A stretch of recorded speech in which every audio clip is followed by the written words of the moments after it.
Ողջույն սիրելի հայրենակիցներ, եթերում Նանտապանն է։ Եվ այժմ մենք զրուցելու ենք Հայաստանի Եվրոպական կուսակցության վարչության նախագահ, Պան Եվրոպա Արմենիայի կառավարիչների խորհրդի նախագահ, պարոն Տիգրան Խզմալյանի հետ։ Ողջունում եմ պարոն Խզմալյան, շնորհակալ եմ, որ այժմին մեզ հետ եք։ Բարև ձեզ։ Եվրոպա խորհրդի հաղորդագրության մեջ նշված է Հայաստանում գտնվում է Եվրոպայի խորհրդի գլխավոր քարտուղարը, այս մասին մենք բոլորս գիտենք, եւ ես մեջբերում եմ Եվրոպայի խորհրդի հաղորդագրության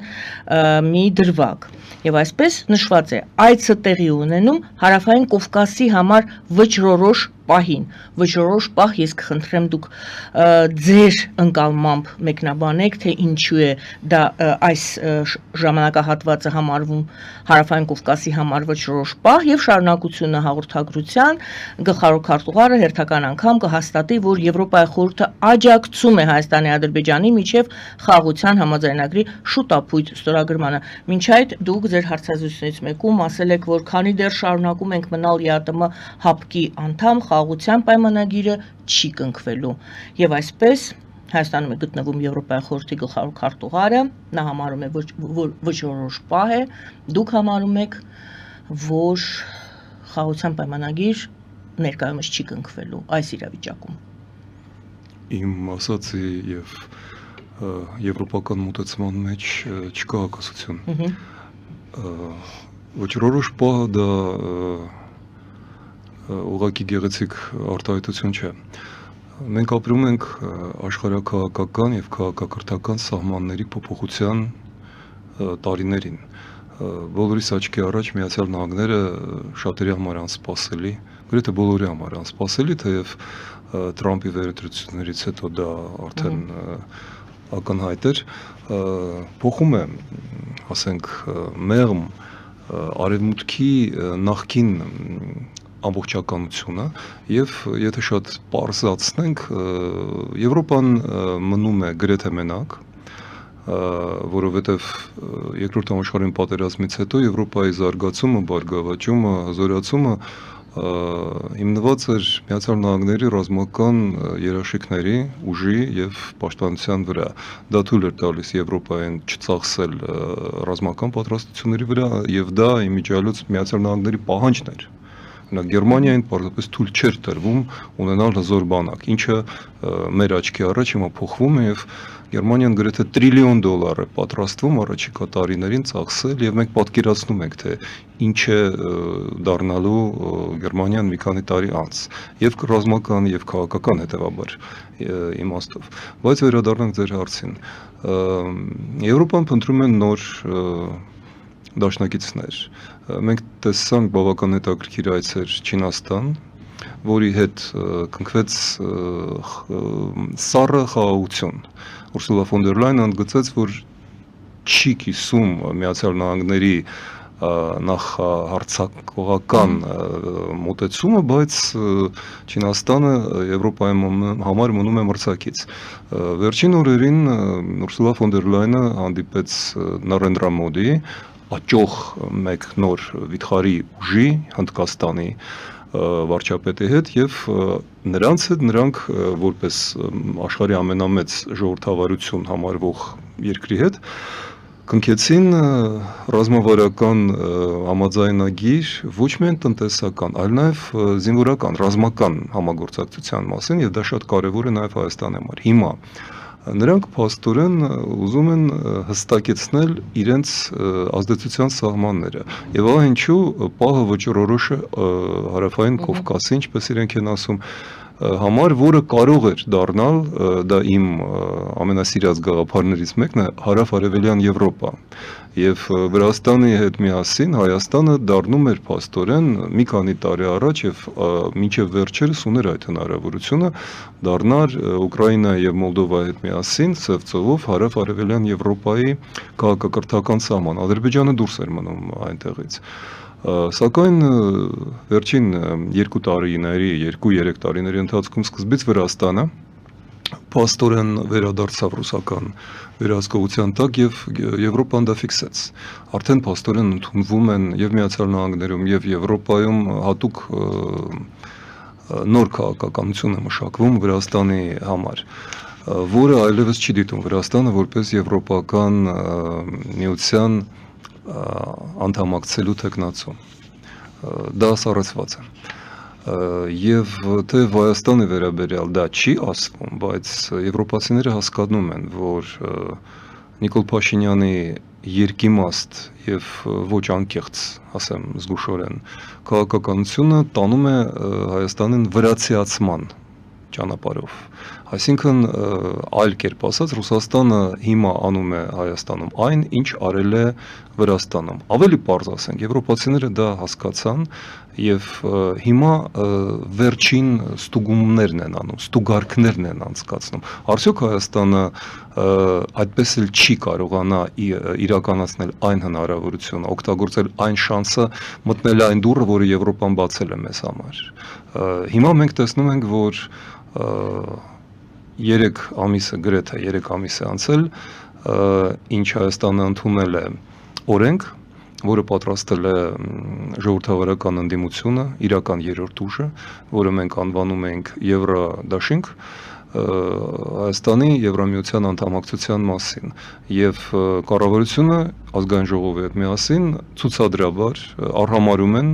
ոտնահարում են այդ օրենքը, թքում են փաստորեն ժողովրդի կամքի վրա, որովհետև այդ օրենքը ընդունվել է ստորագրավակի շնորհիվ։ Եվ փաստորեն բարձր ամբիոններից մեզ ասում են, որ Հայաստանը չի ուղարկում հայտ Եվրոպա միանալու Եվրամիության դեռևս։ Դե չի ուղարկել, մենք տեսնում ենք, օրեր անցնում են, անցել է արդեն 70 օրից ավել, եւ այդ ընթացքում Ալբանիան եւ Մոլդովան արդեն նշել են 27 եւ 28 թվականներ իբրև իրենց այդ նախապատրաստական աշխատանքի վերջնական ժամկետները, որից հետո իրենք պատրաստ են լինելու 2030 թվականի այդ Եվրոպայի վերջին ընդլայնմանը։ Մեր կառավարությունը զբաղվում է բոլորովին այլ գործերով եւ փաստորեն մտնում է Վրաստանի հետ միասին ռուսական վերահսկողության տակ։ Վրաստանացվում է, հա, ինչպես դուք ասում եք։ Այո, վրաստանացվում է, այդ եվրոպական հնարավորությունը սառեցված է եւ վրացական երազանքից հետո մենք տեսնում ենք հայկական մղձավանջ, որովհետեւ մեզ համար դա մահաբեր է ի տարբերություն վրացիների։ Գլխավոր քարտուղարը Հայաստանում հարցազրույց տվեց լրատվամիջոցներից մեկին, հանրային հեռուստաընկերությանը, եւ այնտեղ այսպիսի ձևակերպում կար. այո, նա վերահաստատեց, որ նրանք աջակցում են Հայաստանի եւ Ադրբեջանի միջև խաղաղ պայմանագրի ստորագրմանը, նա այսպիսի ձևակերպում ասեց. մենք բարեկամաբար ճնշում ենք գործադրում Ադրբեջանի վրա, որպեսզի այդ պայմանագիրը ստորագրվի։ Նշանակում է արդյոք, որ ընդգծվում է, որ գնդակը Ադրբեջանի խաղադաշտում է, գնդակը Ադրբեջանի ձեռքում է եւ Ադրբեջանը չի ցանկանում։ Ոչ, իրենք դա չեն ասում։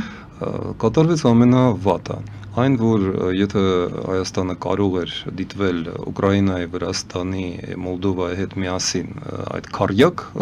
դեպի Եվրոպա գնացող, ապա վերջին ամիսներին Եվրոպան իր տեսլականում, որը հրապարակվեց մայիսի վերջին 28-ին, եթե չեմ սխալվում, Հայաստանը նշում է Ադրբեջանի հետ մեկտեղ մի խմբում եւ փաստորեն վերջերս Վրաստան, կներեք, Գերմանիան Ադրբեջանի հետ կնքեց նոր էներգակիրների գնման մասին պայմանագիր, սա է այն լծակը, որը Եվրոպան օգտագործում է Ադրբեջանին սանձելու համար։ Այսինքն եվրոդիտորդները դա ֆիզիկապես լծակ է, այո, եւ տնտեսական լծակը, որը բավական արդյունավետ է, որպեսզի ասեմ այսպես, եթե ոչ թե կանխվի, այլ գոնը վերահսկվի եւ մի փոքր փափկացվի այդ վտանգը։ Բայց Եվրոպան նաեւ հասկանում է, որ եթե դա չեն հասկանում Հայաստանում ըստ երևույթի, եթե Հայաստանը մնա այս ռուս-թուրքական, ռուս-թուրքա-ադրբեջանական տարածաշրջանային ձևաչափում, ապա ոչինչ, ոչ մի Եվրոպա եւ ոչ մի Միացյալ Նահանգներ չեն կարողանա առաջիկա տարիներին պաշտպանել Հայաստանը, որովհետև Ռուսաստանի ու Ադրբեջանի գլխավոր ռազմավարական նպատակը Հայաստանի վերաբերյալ դեռևս լուծված չէ։ Դա այն չարաբաստիկ Զանգեզուրյան միջանցքն է։ Այո, իրենք գտնում են շրջանցիկ ճանապարհներ Իրանի հետ, բայց Իրանը չի կարող պաշտպանել Հայաստանը ռուս-թուրք-ադրբեջանական անեքսիայի դեպքում։ Եվ այդ անեքսիան կարող է լինել ոչ միայն ռազմական, այլ նաև գտնի այլ ձև, այսինքն պարզապես ճնշում, տնտեսական, դեմագոգիկ ինչ-որ քաղաքական բացատրություններ եւ սուվերենիտետի զիջում, որը կբերի Հայաստանի համար, մեր պետականության համար մահաբեր հետևանքների։ Խաղաղության պայմանագրի մասին շարունակենք զրուցել, ես նույնիսկ հիշեցնում եմ ձեր այդ ձևակերպումը, որ քանի դեռ շարունակում ենք մնալ ԵԱՏՄ-ում եւ հապկում խաղաղ պայմանագիրը չի կնքվի, հարցը արդյոք Հայաստանին պետք է խաղաղ պայմանագիր, Ադրբեջանին պետք չէ, եւ երկրորդը իսկ ինչից է կախված ձեզ խաղաղ պայմանագրի ստորագրումը, եթե այնուամենայնիվ դուք պատասխանեք, որ այո, խաղաղ պայմանագիրը պետք է։ Մեզանում ընդունված է վերցնել ինչ-որ մի թուղթ կամ մի կտոր, չգիտեմ ինչի,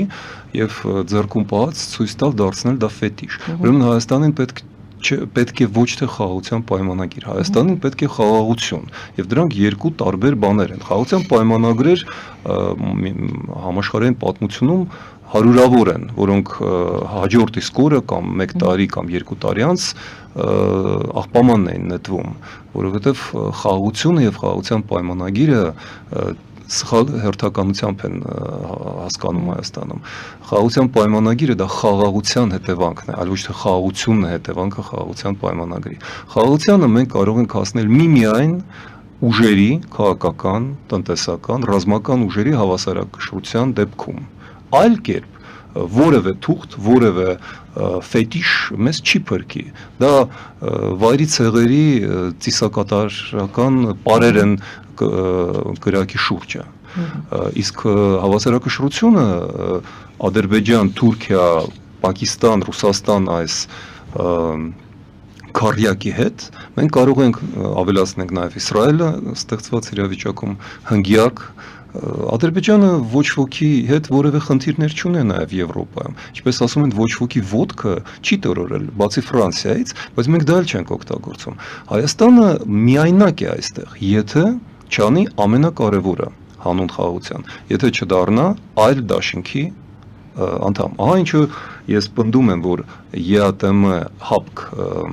այդ մեռածին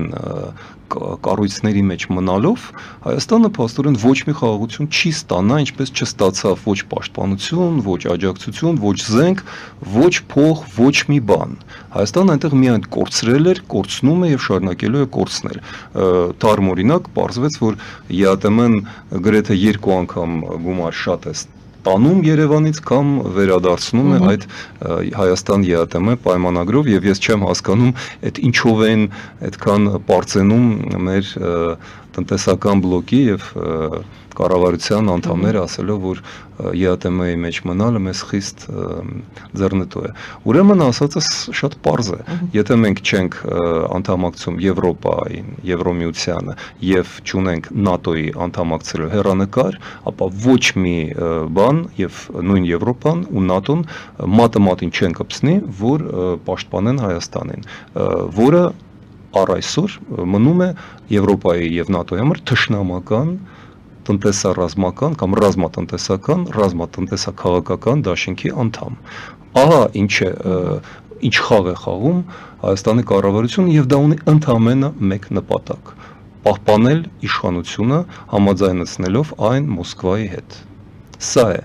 տարիներ շարունակ տասնամյակներով քաղաքական կյանքի հիմնական բովանդակությունը Հայաստանում այն էր, որ ստանալ իշխանությունը պահպանելու վերընտրվելու համաձայնությունը Մոսկվայից։ Հիմա դրանով ցավոք սրտի զբաղված է քաղաքացիական պայմանագիր կուսակցությունը։ Դուք նշում եք, որ Հայաստանը ներկայումս արդեն Ռուսաստանից մեծանում է քաղաքական կախվածությունը Հայաստանի Ռուսաստանից։ Դա ակնհայտ է, որովհետև եթե տնտեսապես Հայաստանը հանգապատկել է իր ապրանքը շրջանառությունը մի կողմից եւ եթե ինչպես Հայաստանի տնտեսության նախարարն է ընդունում, հայտարարում, մենք ավելի շատ վճարում ենք, քան ստանում ենք, ուրեմն այդ կախվածությունը ակնհայտ է, դա ստրկություն է, դա այլ կերպ դա գաղութացում է, այսինքն կառավարությունը 7 տարվա մեջ չկատարեց գլխավոր նպատակը, որի համար Հայաստանը ընտրում էր նրանց, դա ապագաղութացումն էր, ժողովուրդը միգուցե չէր կարողանում արտաբերել այդ գաղափարը, բայց հույսը Փաշինյանի հետ կապված, ոչ թե փոխել Սերժին, այլ փոխել այն համակարգը, որում Հայաստանը ճահճանում էր եւ չէր զարգանում։ Հիմա մենք փաստորեն վերադառնում ենք այդ նույն իրավիճակին, երբ որ մենք չենք զարգանում, երբ որ ներդրումներ չկան, երբ որ մարդիկ պատրաստվում են արտագաղթի, եթե եվրոպական հեռանկարները չբացվեն, երբ որ Ռուսաստանը ել ավելի է խորասուզվում պատերազմի, մղձավանջի եւ ճգնաժամի մեջ եւ այդ առումով մենք մնում ենք մենակ ռուս-թուրքական դաշինքի առջև։ Դուք գրում եք Լարսը անցնում է ռուսական վերահսկողության տակ, Ես սխալվեցի, ես պետք է գրեի Սադախլոն ինչպես եւ Լարսը։ Լարսը արդեն անցել է ռուսական վերահսկողության տակ։ Հիմա ռուսական վերահսկողության տակ անցել է նաեւ Սադախլոն եւ ես 2 տարի առաջ ամռանը 2023 թվականը, երբ ինձ կանգնացրեցին Սադախլոյում, Բագրատաշենը ես անցա եւ Սադախլոյից ինձ 3-4 ժամ պահելուց հետո հետ ուղարկեցին, ասելով որ եվրոպական կուսակցության նախագահ չի կարող մտնել Վրաստան, փաստորեն դա քաղաքական պատճառ էր։ Ես հասկացա, որ ինձնից հետո գալու են բեռնատարների հերթը։ Եվ հիմա մենք տեսնում ենք, որ դա այդպես է, որովհետև ռուսները սկզբից վերահսկում էին քաղաքական անցուդարձը հայ-վրացական սահմանին եւ Վրաստանում դա շոկ առաջացրեց, ընդհանուր մինչեւ խորհրդարանական քննարկումներ էին իմ համեստանձի վերաբերյալ, որտեղ իրենք հասկանում են վտանգը։ Ինձից հետո Խառատյան Արսենը իրավունք զրկվեց Վրաստան մտնելու իրավունքից, որտեղ նա ապրում էր եւ աշխատում էր, բայց հիմա մենք հեչ ֆուրաներն են հիմա կանգնում եւ դա վրացիների իհարկե կմաճույքը չէ, Վրաստանին դա պետք չէ, դա ռուսներին է պետք, որոնք հիմա մեզ հետ տնտեսական առումով կռվում են վրացիների ձեռքով, ինչպես որ ռազմական առումով կռվում են ադրբեջանցիների ձեռքով։ Այսպես են ռուսները հիմա գործում Հայաստանում։ Սա նոր տեսլական է, սա Կիրիենկոյի մոտեցումն է։ Կիրիենկոն մտավ որպես ղեկավար ռուս հայկական այս նոր ստեղծվող հարաբերություններում եւ մենք տեսնում ենք դրա առաջի պտուղները։ Այսինքն այնինչ կատարվում է այսօր Լարսում, այնինչ կատարվում է հայկական ուղեբեռների հետ, դուք համարում եք դա քաղաքականության մաս է, քաղաքական, ոչ թե տնտեսական, որտեղ վրացիներից ոնց որ թե մենք դեռ պատասխան համենայն դեպս չենք ստացել, թե ինչու են կանգնած այն վրացիները չունեն այդ պատասխանը։ Ամիսներով։ Վրացիները չունեն այդ պատասխանները, նրանց ուղղակի հրահանգել են այն մարդիկ, ովքեր քաղաքական եք համարում այդ։ Տնտեսությունը միայն քաղաքական է, ինչպես նաև պատերազմը։ Լուծում մեկն է։ Մենք այդ լուծման մասին խոսում ենք տարիներ շարունակ, այդ նպատակով մենք ստեղծեցինք Հայաստանը եվրոպական կուսակցություն։ Այդ նպատակով է 21 թվականին պատերազմից վերադարձած ես եկա Փաշինյանի հետ քննարկելու այդ մեկ հարցը Հայաստանի անդամակցումը Եվրամիություն։ Եվ կարծես թե այս տարվա մարտի 25-ին մենք հասանք կարևոր մի միջանկյալ արդյունքի, ընդունվեց օրենքը։ Ինչ օրենք է դա, որովհետև շատերը ասում են ոչինչ չի պարտավորեցնում այդ օրենքը քվեարկության մասին է, ինչի մասին է օրենքը, կարող եք մեզ բացատրել։ Ինչով է տարբերվում Եվրոպան Ասիայից։ Եվրոպան ինչ է։ Եվրոպան դա օրենքի երկիր է։ Եթե օրենքը ընդունված է, այն գործում է։ Այդ օրենքը կարելի է օգտագործել դատարանում, ասելով որ դուք ունեք այս օրենքը եւ պարտավոր եք դա կատարել։ Եվ այդ օրենքը կատարվում է։ Ինչ բան է Ասիան։ Այնտեղ որևէ օրենք բացի պայմանավորվածությունից, կաշառքից եւ չգիտեմ ինչից չի գործում։ Ընդ որում դա ոչ միայն Եվրոպա-Ասիա, օրինակ երեք ձերբակալվեց Արգենտինայի նախագահ Կրիստինա Կիրշները 6 տարով բանտարկված է լինելու, ազատազրկված է լինելու կոռուպցիայի մեղադրանքով։ Արգենտինան Եվրոպա չէ, կամ Հարավային Կորեայի գրեթե բոլոր նախագահներ ու վարչապետները գրեթե բոլորը բանտարկվում են նույն կոռուպցիայի մեղադրանքով, անխտիր, Հարավային Կորեայի էլ փաստորեն դա Ասիա է, բայց պարզվում է, որ սա աշխարհաքաղաքական, աշխարհագրական հարց չէ, սա քաղաքակրթական հարց է, եւ Հայաստանն այս առումով ունի հնարավորություն դառնալ Եվրոպա, բայց եթե կառավարությունը ընդունում է օրենք, ազգային ժողովը ընդունում է օրենք եւ օրեր անց արտաքին գործերի նախարարը, խորհրդարանի խոսնակը եւ երկրի վարչապետ հայտարարում են, որ իրենք չեն կատարելու այդ օրենքը, չեն ուղարկում հայտը, չեն բանակցում, սա նշանակում է, որ օրենքը չի գործում, սա նշանակում է, որ Հայաստանը Եվրոպա չի դառնալու, սա նշանակում է, որ դուք եւ ես, մեր քաղաքացիները պաշտպանված չենք օլիգարխներից, խուլիգաններից, իշխանություններից, ոստիկաններից, որովհետև օրենք չի գործում։ Այսքան բան։ Բայց մինչ այդ մենք օրենքներ չենք ունեցել, այսօր մենք չունենք օրենքներ, այլ օրենքներ, մեր Հայաստանում գործող օրենքներ։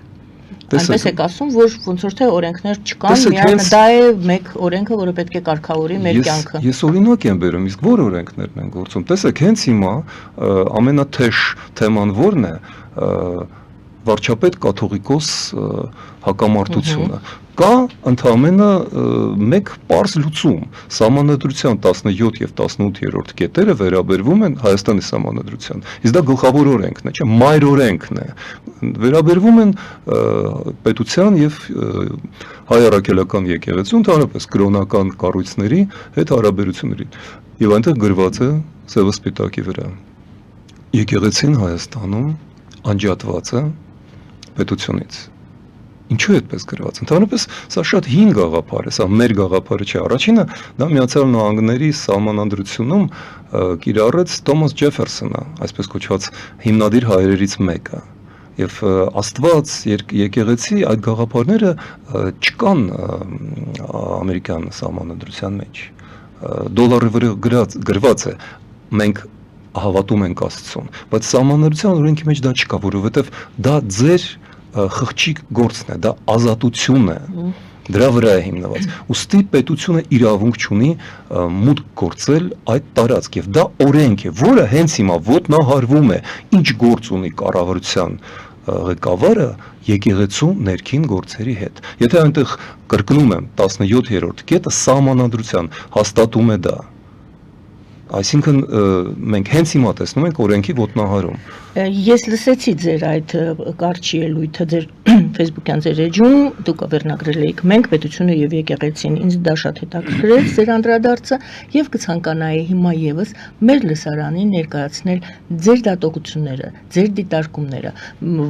Մեկ հատվածը դուք հիմա ներկայացրեցիք, ինչը վերաբերում է սահմանադրության մեջ ինչպես է ամրագրված։ Ես կխնդրեմ մենք պետությունը եւ եկեղեցին։ Ձեր անդրադարձը։ Սա վիթխարի մեծ թեմա է, բայց փորձեմ շատ հակիրճ։ Արդյոք ամեն ինչ լավ է հայկական եկեղեցում։ Իհարկե ոչ։ Սարսափելի վատ է։ Ես ամաչում եմ ասել բաներ, որ գիտեմ վերջի տասնամյակներին հայ առաքելական եկեղեցու գործելակերպի եւ որոշ խայտառակ բաների մասին։ Ես դա չեմ ասում հիմա, որովհետև հիմա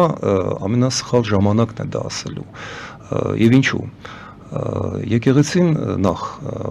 անջատված է պետությունից, ես քաղաքական կուսակցության նախագահ եմ։ Մաքրել եկեղեցին պետք է այո, բայց ով պետք է դա մաքրի։ Դա չպետք է անի կառավարության ղեկավարը, ինչու։ Որովհետև կառավարությունը պետք է մաքրի նախ եւ առաջ պետությունը իր ոլորտը կառավարվող սահմանադրությամբ եւ օրենքով կառավարվող իր ոլորտները, տնտեսությունը, անվտանգությունը, կրթությունը, բազմաթիվ այլ ոլորտներ, գտնել, փնտրել օտար գործակալներին ու չասելով որ դրանք ռուսական գործակալներին եկեղեցում դժվար չէ։ Ես շատ բան կարող եմ այդ մասին պատմել, բայց գիտեք ինչ, երբ որ այդ մասին խոսում են մարդիկ, ովքեր չեն կատարել 7 տարվա մեջ որևէ նման գործ իրենց ոլորտներում եւ ծախողել են բոլոր այն արշավները, որ սկսել են։ Մենք բոլորս հիշում ենք, ինչպես էր կատարվում վեթինգը դատարանների։ Վարչապետը 19 թվին էր, հա, կարծեմ, կանչել էր բոլորին շրջափակենք դատարանները եւ որոշ դատավորները պատուհաններից էին մտնում կամ դուրս գալիս։ Եվ ինչին դա բերեց։ Մենք կատարեցինք այդ վեթինգը, այդ անհրաժեշտ լուստրացիան, ոչ։ Դատարանները ինչպես եղել են, այդպես էլ մնում են կառավարության վերահսկողության տակ։ Մենք չունենք անկախ դատարան եւ դա նշանակում է, որ մենք չունենք ժողովրդավարություն, որովհետեւ օրենքը նորից մնում է հեռախոսից, բջջային հեռախոսից կախված, SMS-ից կախված եւ այլն։ Մենք չունենք բանակի եւ հատուկ ծառայությունների կարևորագույն ոլորտներում անցկացված լուստրացիա, ինչպես ռուս գործակալները, ռուսական կրթություն եւ մտածելակերպ կրող մարդիկ աշխատել են այնտեղ, հիմնականում այդպես էլ ամեն ինչ մնում է։ Բանակը մնում է կիսագողական, կիսաբանտային համակարգ, որտեղ մարդիկ վախենում են ուղարկել իրենց երեխաներին։ Տնտեսությունը մնում է ռուսական վերահսկողության տակ։ Երկաթուղին, հանքերը, բանկերը, ես կարող եմ շարունակել, մամուլը, քաղաքական կուսակցությունները եւ այդ ամենը թողած դուք զբաղվում եք եկեղեցիով, արդյոք դա է հիմա ձեր գործը։ Ոչ, խնդիրը բոլորովին այլ է։ Այդ քայլով Փաշինյանը ցավոք սրտի լուծում է շատ նեղ կուսակցական եւ անձնական խնդիր։ Նա պատրաստվում է ընտրություններին։ Եվ տեսեք, եթե Լևոն Տեր-Պետրոսյանի սիրած տարերքներ, դա կիսաբաց պատոհաններում, ստվերում, 3-4 հոգանոց խմբակում դավադրական պայմանավորվածություն կատարելով վարել իր քաղաքականությունը, եթե Ռոբերտ Քոչարյանի տարերքներ Մոսկվայի հրահանգները կատարելով օգտագործել ուժային կառույցները ժողովրդի դեմ, նա այդպես եկավ իշխանության, նա այդպես դուրս եկավ իշխանությունից սպանդերով։ Եթե Սերժ Սարգսյանը ապարատային խաղերի վարպետ էր եւ շախմատային պարտիա էր խաղում, որը բերեց իրեն ցուկցվանգի, որում նա պարտվեց եւ դուրս եկավ, ապա Նիկոլ Փաշինյանի տարերքն է սկանդալը, որը նա շփոթում է ժողովրդավարության հետ, խառնել ամեն ինչ, բաժանել, պառակտել ժողովրդին ու հասարակությունը, նախկինները եւ ներկաները, սևերը, սպիտակները, արցախցիները, հայաստանցիները, չգիտեմ էլ հիմա գարեգինականները եւ նիկոլականները, ինչի համար, կառավարությունը միավորելու համար է, պետությունը դա համայնք է, որին միավորում են ընդհանուր լեզուն, արժեքները, գաղափարները, տնտեսությունը եւ բանակը։ Սա է դասական։ Մենք տեսնում ենք, որ բոլոր այս ոլորտներում Նիկոլ Փաշինյանը 7 տարի շարունակ զբաղվում է պառակտմամբ։ Հանուն ինչի, հանուն սեփական իշխանությունը պահելու, պահպանելու եւ վերարտադրվելու։ Ես կարծում եմ, որ սա մեծագույն սխալ է, սա աններելի մեղք է եւ եկեղեցին այստեղ ընդհանրապես լծակ է։ Կհասնի նա իր հայտարարված նպատակին, իհարկե ոչ։ Նա կհասնի ճիշտ հակառակին։ Եկեղեցին կուժեղանա, Գարեգին երկրորդը կստանա անսպասելի նվեր հազարավոր մարդկանց աջակցությունը, որը չէր լինի, որովհետև նրա վարկանիշը մեղմ ասած անչափ ցածր էր, բայց հիմա այդ բողոքական ալիքը մարդիկ, որոնք զգում են անվստահություն, անորոշություն եւ չեն համաձայնվում այս իրավիճակի հետ, իրենք փնտրելու են որևէ հիմք եւ այդ հիմքը կդառնա հայոց առաքելական եկեղեցին։ Այսինքն կառավարությունը կստանա ճիշտ հակառակ այն նպատակների, որը դրել է։ Եկեղեցին ոչ թե մաքրվելու է, բացվելու է հասարակության, այլ փակվելու է եւ դառնալու է նույն օտար ուժերի ել ավելի արդյունավետ գործիք։ Կա նաև այսպիսի տեսակետ, որ դուք ուժեղացման տարբերակը ներկայացրեցիք, երկրորդ տարբերակը հիասթափությունն է։ Առաջինը հիասթափություն եւ կաթողիկոսի անձով պայմանավորված եւ երկրորդը հիասթափություն իշխանությունների կամ հենց նույն Փաշինյանի եւ լուծումը առաջարկվում է երկուսն էլ պետք է վայր դնեն իրենց լիազորությունները եւ Փաշինյանը եւ կաթողիկոսը։ Այս տարբերակն էլ է քննարկվում։ Այս սա է այն, ինչ ես անվանում եմ ռուսական նոր մոտեցում, սա է Կիրիենկոյի մոտեցումը։ Կիրիենկոն, որի իրական ազգանուն է Իսրայելի դիմիջալոց, դա Վիկիպեդիայում է գրված, ես չգիտեի, նա շատ հմուտ քաղաքական գործիչ, նա վարչապետ էր եղել, նա ոչ միայն ղեկավարում էր Ռոսատոմը, շատ հետաքրքիր է, որ նա ղեկավարում էր Ռուսաստանի հարաբերությունները Թաթարստանի եւ Բաշկորտոստանի հետ այն ժամանակ, երբ որ նրանք դիմադրում էին այդ նախագահական համակարգից հրաժարվելու Պուտինի հրահանգին։ Նա Աբխազիայի հարցերով էր զբաղվում, գաղութացնելով, վերագաղութացնելով Աբխազիան, այսինքն նա ունի այս փորձը։ Եվ հիմա նա գործում է ճիշտ այնպես, ինչպես գործում էր նախկինում։ Նա թելադրում է, նա կազմակերպում է ինչը Հայաստանի պառակտումը 3000 տարի առաջ Դարիոս արքան, պարթևական կայսրը, ասել էր, որ հայերին հնարավոր չէ հաղթել, եթե նրանք պառակտված չեն։ Ուրեմն Բաղադրատոմսը գրված է 3000 տարի շարունակ։ Պառակտեք հայերին եւ նրանք պարտվելու են։ Հիմա մենք կատարում ենք տարբեր լծակներով իրականացվող օտար ծրագիրը Հայաստանի պառակտում եւ ցավոք սրտի այդ արշավը գլխավորում է Հայաստանի վարչապետ Փաշինյանը։ Մնում է մեկ հարց, եւս ուղեմ ձեզ, դա Փաշինյանի խաղն է, թե Փաշինյանը այս դեպքում գործիքն է, դուք նշում եք Կիրիենկոին։ Երկուսն էլ, որովհետեւ մայիսի 9-ին գնալով Մոսկվա Փաշինյանը փաստորեն լուծում էր իր իշխանության մնալու հարցը։ Դրա դիմաց նա պետք է կատարի որոշ պայմաններ եւ նա հիմա այդ պայմանները փաստորեն կատարում է այսպես թե այնպես նա ստացավ համաձայնություն վերընտրվելու դրա համար եւ Քոչարյանին են վերադարձրել ռուսները քաղաքականության մեջ որտեղ իրանք շատ լավ հասկանում են որ եթե Քոչարյանը մասնակցի ընտրություններին Փաշինյանի շանսերը եւ վարկանի շկտրուկ բարձրանում են այսինքն խառնել բոլորին պառակտել եւ հակադրել բոլորին այս սա է այդ ռուսական քաղաքականությունը, որը թուլացնում է բոլորին, թուլացնում է Հայաստանը, բայց որի ընթացքում Փաշինյանը հույս ունի կամ խոստում ունի, որը դեռ չի կատարվել, մինչև 26 թվականի հունիսի 7-ը, որ նրան չեն խանգարի վերընտրվել։ Այսինքն նա եւ գործիք է, եւ ինքը փորձում է համատեղել իր շահը այս բարդ եւ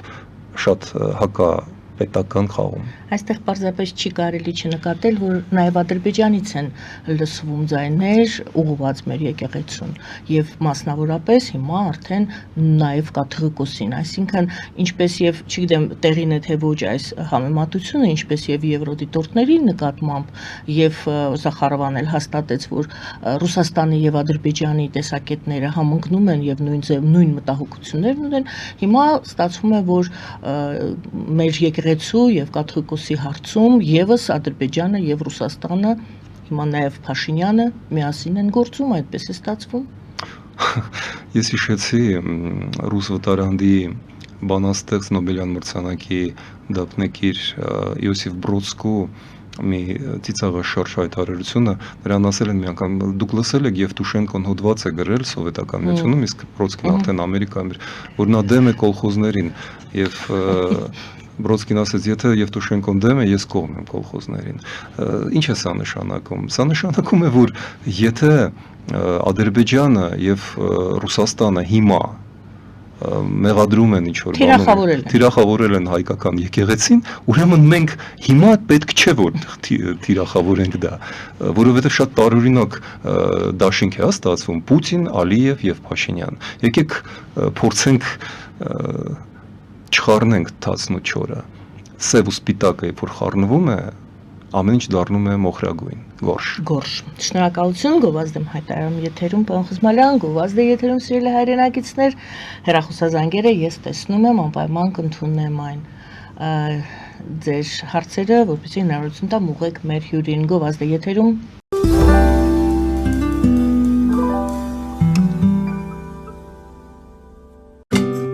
Ինչ է պետք տունը, առանձնատունը կամ ամառանոցը հաճելի, հարմարավետ դարձնելու համար։ Ճիշտ ընտրած կահույք, օրիգինալ դեկորներ, հյուրերին ընդունելուց գեղեցիկ սպասք, գուցե նոր սփռոց։ 60-ից ավելի ճանաչված եվրոպական բրենդների ինքնատիպ, չկրկնվող եւ մատչելի ընտրանին Fortuna Home and Country House խանութ սրահում։ նորաոճ սպասք եւ կահույք հորեկա բնագավառի համար, տեքստիլ տնտեսական ապրանքներ, ամեն ինչ գեղեցիկ կյանքի համար։ Ընտրեք այն, ինչ վաղուց փնտրում էիք Fortuna Home and Country House-ում, ձեզ համար եւ որպես նվեր ձեր մտերիմների համար։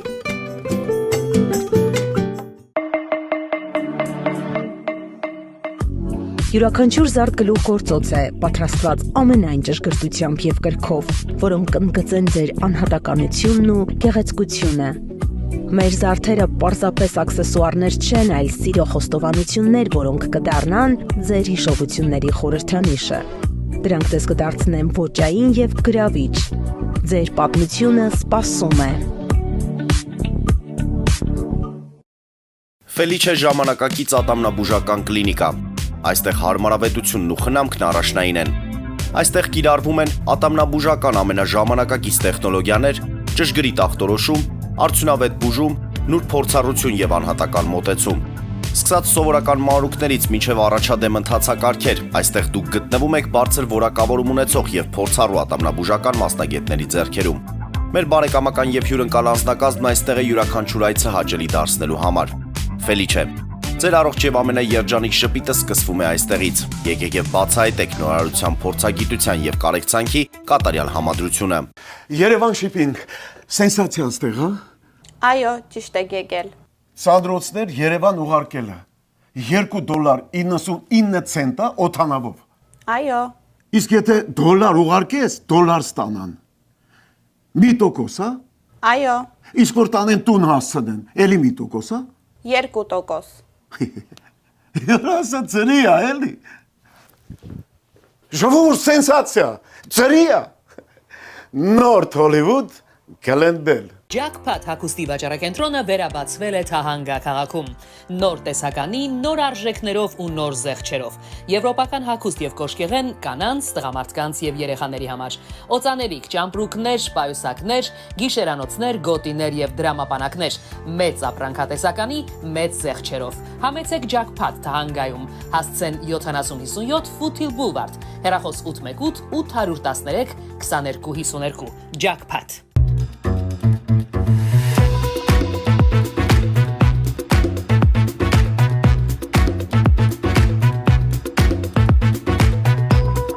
Արարատ ռեստորան, ընտանեկան եւ ընկերական ժամանցի լավագույն հասցե, սիրված արտիստներ, հյուրընկալ մթնոլորտ, հարուստ ճաշացան, անմահական խորտիկներ, Արարատ ռեստորան, հասցեն անփոփոխ, սիրով սպասում ենք ձեզ։ Լավագույն պաղպաղակ, բնական, համեղ եւ մատչելի գներով պաղպաղակը կարող եք ձեռք բերել բոլոր հայկական խանութներում։ Պահանջեք հայկական պաղպաղակ, Թամարա պաղպաղակ։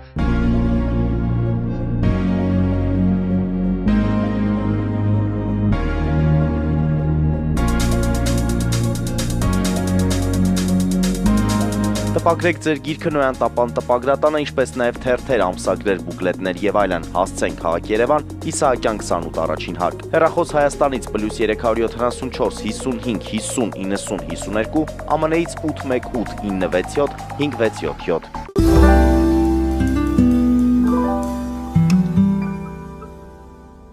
Սիրելի հայրենակիցներ, հիշեցնեմ, որ մենք զրուցում ենք պարոն Տիգրան Խզմալյանի հետ, Հայաստանի Եվրոպական կուսակցության վարչության նախագահ։ Մենք ունենք հեռախոսազանգ, ընդունենք այն։ Այո, լսում ենք ձեզ։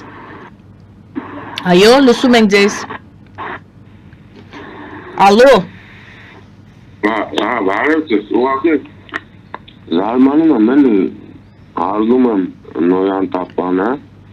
բայց ուրիշ բան չհասկացա, մեկ Հարց ունեք հյուրին, հարց։ Հարց ունեմ, ուղղակի հարց ունեմ այո հյուրին։ Ասեք։ Զարմանում ես էլի, համ եկեղեցին մեծ սուրբ է, իմի լավ է, կաթողիկոսը տերտետել է զեբիլ են։ Զարմանում ես էլի, ասենք, բան չես հասկանում ես ձեզ հյուրից։ Ամեն տեղի, համ Լևոնն է պաշտպանում։ Լավ, եթե դուք ձեր չհասկանալու հետ եք կիսվում, նորից նայեք հաղորդումը, գուցե հասկանաք։ Եթե հարց չունեք, սիրելի հայրենակիցներ, ես խնդրում եմ ձեր հարցերը ուղղել մեր հյուրին։ Եթե հարց ունեք, մեծ սիրով կընդունեմ ձեր հեռախոսազանգը։ Եթե զանգահարելու եք ասելու եք ես բան չհասկացա, դա արդեն մենք ոչ մի բան չենք կարող, նորից չենք կարող հաղորդումը կրկնել։ Դու կարող եք իդեպ Patreon-ում այս հեռուստա ձեր էկրանների ստորին հատվածում մեր Patreon-ի վահանակն է, դուք կարող եք Patreon-ում դիտել մեր բոլոր հաղորդումները, որոնք ուղիղ հեռարձակմամբ են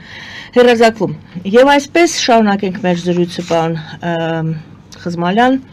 շատ անհանգիստ է իրավիճակը մեր հարևան Իրանի 4 կողմը Իրաքից իմացանք, որ Պենտագոնը իր ռազմական բազաներն է դուրս բերում արագ, Բաղդադից, այո, Գերմանիան եւս անհանգստացած է,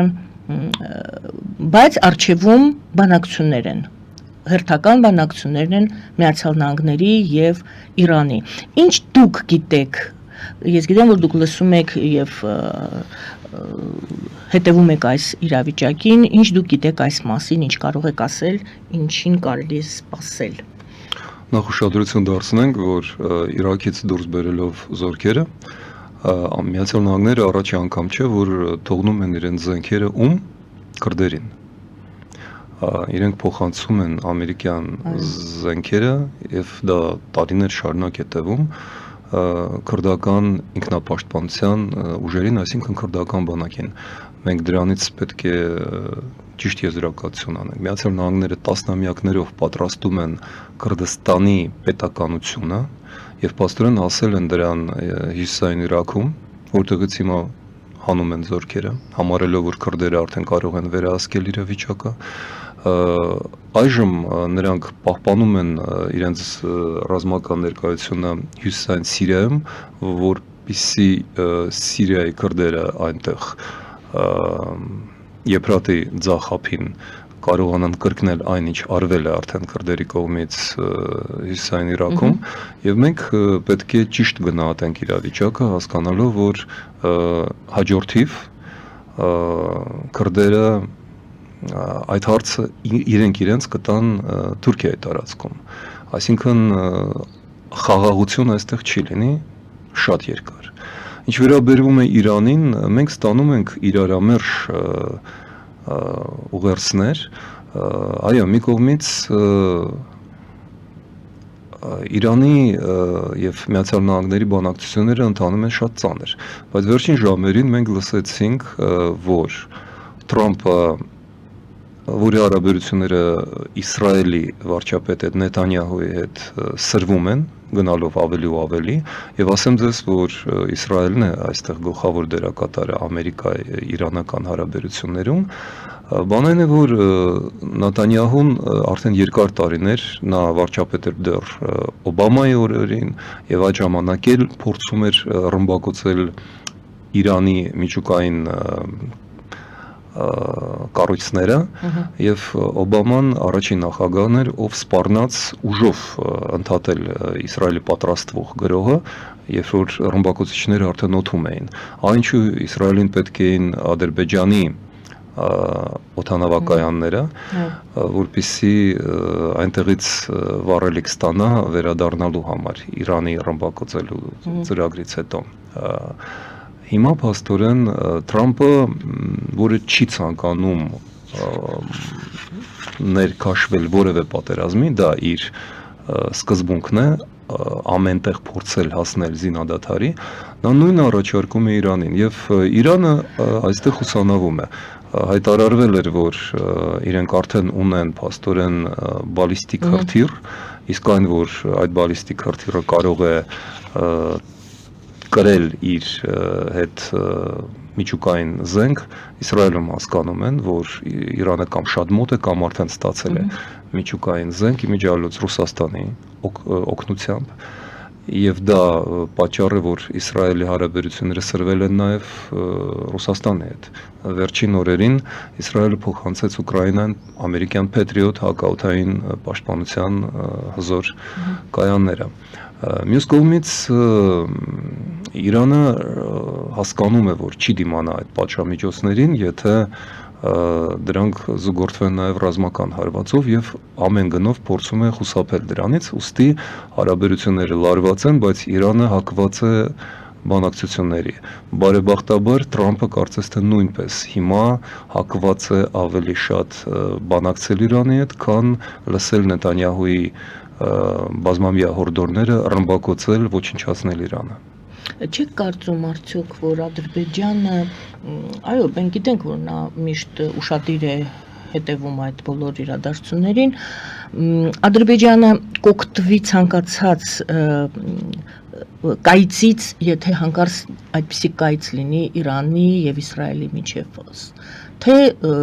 այդ կայծը կլինի եղել է, նրանք իրար տարբեր երկարատև ռմբակոծություններ արել են, երկարատև եւ կարճատև, եւ Ադրբեջանը լուր նստել է։ Այս անգամ եւս լուր կնստի, թե ոչ։ Ես չեմ կարծում, ես վստահ եմ եւ տարիներ շարունակ ասում եմ եւ ձեր տաղավարում նույնպես ասել եմ։ Հայաստանի համար մահաբեր վտանգը աճելու է այն պահին, երբ Իրանը մտնի առճակատման մեջ Միացյալ Նահանգների եւ Իսրայելի հետ։ Դրանից անմիջապես կօգտվի Պուտինը եւ Ալիևը։ Նրանք կօգտվեն դրանից, որպեսզի փորձեն ճեղքել Սյունիքը։ Ադրբեջանի համար դա ազգային ծրագիր է, Պուտինի համար դա ռազմաքաղաքական ծրագիր է, որպեսզի պահպանել Թուրքիան իր վերահսկողության տակ, էներգետիկ կախման մեջ պահել եւ շարունակել վաճառել արևմուտք ռուսական գազն ու նավթը ադրբեջանականի անվան տակ։ Դա էր նրանց ռազմավարական պայմանավորվածությունը Ուկրաինայի վրա հարձակվելուց 1 օր առաջ 22 թվականի փետրվարի 22-ին, երբ որ Պուտինը ընդունել էր Ալիևին Կրեմլում, ասաց, որ 2 օրից 1 օրից հարձակվելու է Ուկրաինայի վրա եւ պահանջեց, որ Ադրբեջանը վարձահատույց լինի 20 թվականի պատերազմի ռուսական օգնության դիմաց։ Այդ վարձը նշանակելու էր եւ շարունակում է նշանակել, որ Ադրբեջանի ուժի միջոցով Ռուսաստանը պետք է որ ստանա վերահսկողություն Սյունիքի եւ Իրանի սահմանի, Հայաստանի եւ Իրանի սահմանի վրա, կառուցի այնտեղ գազամուղներ եւ նավթամուղեր եւ դա լինելու է փաստորեն մեր պետականության համար մահաբեր հարված։ Իրանը դրան հակադրվում է, բայց Իրանի ուժերը չեն հերիքի այդ դեպքում։ Քանի դեռ դուք ասում եք, որ Թրամփը հակված է Իրանի հետ խաղաղ կերպով լուծել այդ իրենց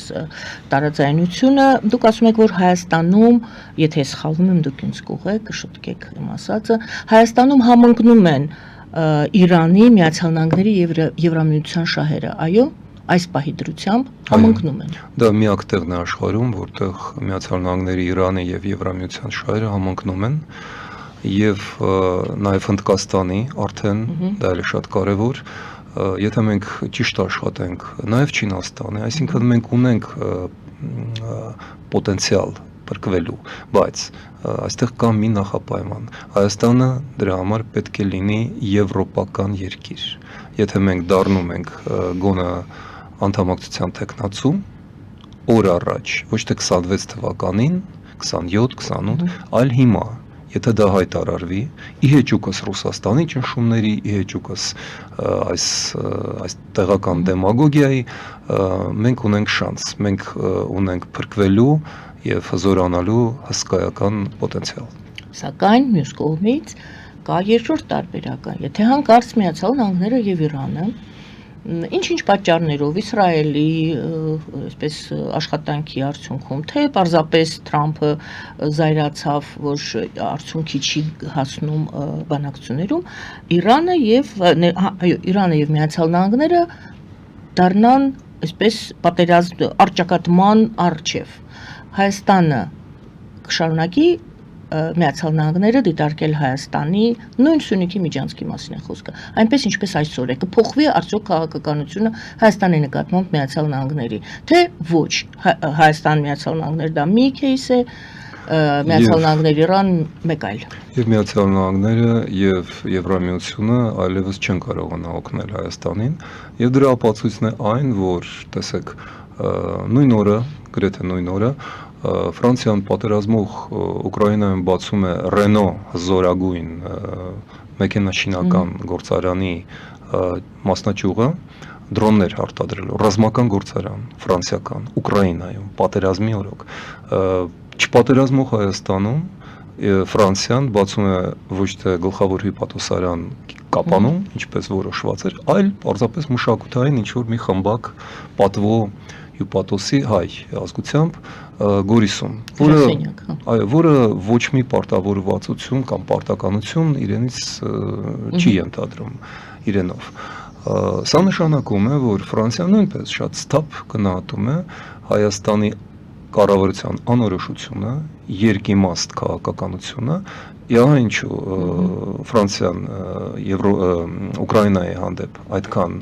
բաց է եւ այդքան վճռորոշ ակտիվ, իսկ Հայաստանի դեպքում հայելան նման, Հայաստանը խաղ է խաղում երկու աթոռի վրա նստում շատ լավ, Ֆրանսիան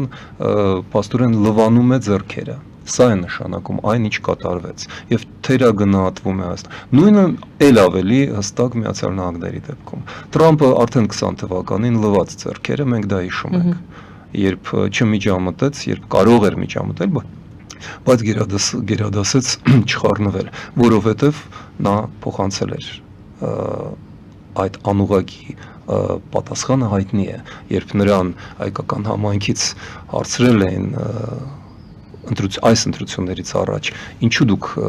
չօգնեցիք մեր երկրին 20 թվականին, նա ասաց ես 18 թվականին էի ուղարկել իմ անվտանգության խորհրդի խորհրդականին եւ առաջարկել է եւ զենք, եւ փող, եւ օգնություն, դուք հրաժարվեցիք, նույն Նիկոլ Փաշինյանը։ Այսինքն սա փոխանցվել էր հայկական սփյուռքին ուղիղ հարցի տեսքով։ Սա նշանակում է, որ 25 թվականին Միացյալ Նահանգները ել ավելի քիչ են հակված լինելու, հակադրվել ինչին։ Ռուսաստան, Ադրբեջան, Իսրայել, Պակիստան, Թուրքիա, այդ ճնշմանը հանուն ինչի 42 կիլոմետրը, որը Թրամփի համար ոչ 20, ոչ 25 թվականին որևէ նշանակություն չունեին։ Սա մեզ համար է կյանքի ճանապարհ։ Մենք չկարողացանք, մինչև հիմա չենք կարողանում համադրել մեր գլխավոր ազգային շահը ոչ Եվրոպայի, ոչ Միացյալ Նահանգների հետ։ Իսկ ուրիշ դաշնակից մենք չունենք։ Բայց դեռ ամփոփում ենք այսօրվա զրույցը, բայց դեռ ամեն ինչ գործված չէ, դուք ես մեջբերում եմ եւս ձեր խոսքերից, դուք ասում եք Եվրոպան շատ պարտաճանաչ է իր ստանձնած պարտավորությունների առջև, իր ստորագրած փաստաթղթերի առջև, դրանով է պայմանավորված այն, որ նրանք գալիս են, անում են այսպիսի հայտարարություններ, շարունակում են դեպի Հայաստանը ուղղված իրենց գործողությունները եւ նույնը չի կարելի ասել Հայաստանի մասին, այսինքն Գիտեք, մեր այսօրվա խոսակցությունը փաստորեն մի երկար մեկնաբանություն է ձեր առաջին հարցին եւ մեկ խոսքին, որը դուք ձևակերպեցիք որպես առաջին հարց։ Ինչ է նշանակում Եվրոմիության խորհրդի հայտարարությունը, որ վճռական վճռորոշ պահ է։ Այս սա է նշանակում վճռորոշ պահ։ Եվրոպան եկել է հարցնի, դուք հասկանում եք, որ ամեն ինչ որոշվում է, վճռվում է հիմա։ Մինչդեռ դուք եկեղեցու հետ եք կռվում, մինչդեռ դուք պատրաստվում եք ընտրությունների, մահաբեր վտանգ է կախված ձեր երկրի գլխին։ Դուք հասկանում եք, որ դուք հիմա պետք է կողմնորոշվեք եւ քայլ անեք դեպի այն դուռը, որը մենք բաց պահում ենք ձեզ համար։ Ես չեմ տեսնում հայաստանյան քաղաքական դաշտում դրա գիտակցումը։ Մենք ձեզ հետ քննարկում ենք բաներ, որոնք շատերին թվում են, ինչ կարևոր է, ավելի կարևոր չէ։ Ուշադրության շեղում է տեղի ունենում։ Հենց դա է տեղի ունենում։ Շեղվում է էջմիածնով, շեղվում է խաղաղության պայմանագրով, որը բացարձակապես որևէ իրական կրթությամբ, չգիտեմ, այլ նորաձևություններով, սկանդալներով մանր ու փոքր երկրի ճակատագիրն է հիմա լուծվում, ժողովուրդ։ Եվրոպան դա ուղիղ տեքստով ասում է, վճռորոշ պահ է։ Մենք ձեզ հետ միակն ենք, որ հասկանում ու քննարկում ենք դա։ Ցավոք սրտի ես չեմ լսում լրջություն այս ամեն ինչի վերաբերյալ։ Բայց դուք ակնարկեցիք, որ ոչ թե լրջություն չեն զգում իշխանությունները, այլ միտումնավոր շեղում են ժողովրդի ուշադրությունը։ Տեսեք, մենք արեցինք այնինչ կարող ենք, մենք Այսինքն օրենք իրենք ստեղծեցինք։ գիտակցում են պահը։ Մենք Եվրամիության անդամակցության օրենք ենք բերել եւ կարծում ենք, որ այդ օրենքը կաշխատի։ Իշխանությունը հիմա հասավ նրան, որ իրենց կողմից ընդունված օրենքը արհամարվում է, ոտնահարվում է։ Ինչ պետք է անենք հիմա մենք։ Մենք հիմա փորձում ենք եվրոպացիների հետ քննարկել այդ իրավիճակը։ Սերտացնենք հարաբերությունները Ռուսաստանի հետ։ Դա անում է կառավարությունը, մենք հակառակողությամբ ենք շարժվում։ Որովհետև մեր փրկությունը Եվրոպայում է, այլ ոչ թե Ռուսաստանում։ Ռուսաստանը մեզ համար մահ է, վտանգ, սպառնալիք եւ ոչնչացում 200 տարի շարունակ։ Մյուսները մեր իշխանություններին են զգուշացնում, ասում են Ռուսաստանից շրջվելն է մահ, ինչ ասեցիք, այդտեղ թվարկումներով վտանգ, մահ, չգիտեմ ինչ։ Բոլորը տարբեր բաներ են ասում։ Եկեք նայենք միայն գործերին, եկեք նայենք փաստերին։ Այդ ճիշտ է, եկեք փաստերին, ասեք, փաստերով ավարտենք։ Փաստերով ավարտենք, ինչ 1821-28 թվականները Ռուսաստանը մտնում է Հայաստան։ Հայաստանը վերանում է, Հայաստանը դառնում է Երևանская գուբերնիա, իմիջիալոց այսօր հունիսի 12-ն է, Ռուսաստանի օրն է։ Այսօր Ռուսաստանի ազգային տոնն է։ Ես հիշեցնեմ եւ ավարտեմ դրանով, որ 1903 թվականի հունիսի 12-ին, որը հետո դարձավ Ռուսաստանի ազգային տոն ուրիշ առիթով, հունիսի 12-ին վերջին ռուս արքա Նիկոլայ II-ը արգելեց եւ փակեց ինչը հայոց եկեղեցին եւ դպրոցները հայկական։ Ինչ տարօրինակ համընկնում է, չէ՞։